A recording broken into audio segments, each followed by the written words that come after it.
The UK's electric vehicle charging industry is facing a potential financial crisis, with a £100 million bill looming over their heads. But here's the catch: it's not just about money.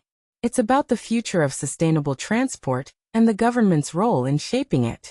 The government is considering a change in business rates, which could see public charger operators paying these rates for the first time. This comes at a delicate moment for the industry, as electric car sales have been slower than anticipated, putting a strain on the sector's growth. Charge UK, representing the industry, estimates that operators will have to pay business rates on a staggering 64,000 parking bays adjacent to chargers, which were previously exempt. This could result in an additional £300 on annual charging costs for consumers, a significant burden for those embracing electric vehicles.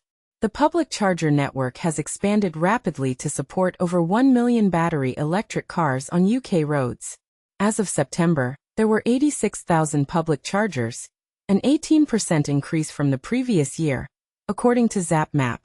Business rates, a tax on commercial properties to fund local services, have not been applied to charging bays until now.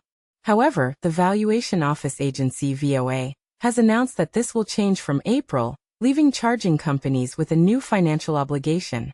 Osprey Charging CEO Ian Johnston warns that the additional costs may lead to site closures and reduced investment, especially outside London, where electric car adoption is lower. He highlights the risk of hubs in the Midlands and Northern England becoming unprofitable due to the slower-than-expected EV uptake.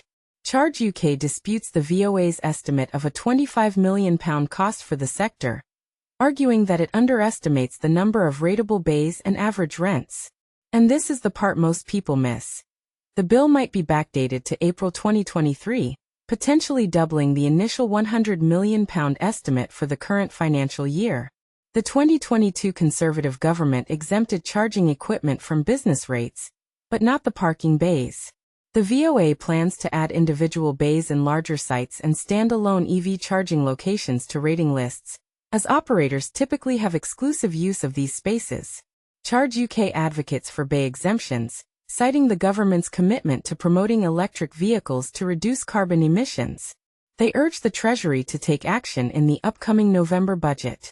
Vicky Reid, Charge UK CEO, emphasizes the sector's struggle with cost pressures, stating that business rates could be the tipping point. She calls for government intervention to alleviate this burden, alongside addressing high electricity standing charges and VAT issues. The VOA, tasked with maintaining rating lists, asserts its obligation to assess and rate properties according to legislation. This controversial decision has sparked debate about the balance between supporting green initiatives and ensuring fair taxation. So what's your take? Should the government reconsider its approach to support the charging industry? Or is this a necessary step towards a more sustainable future? The comments section awaits your thoughts.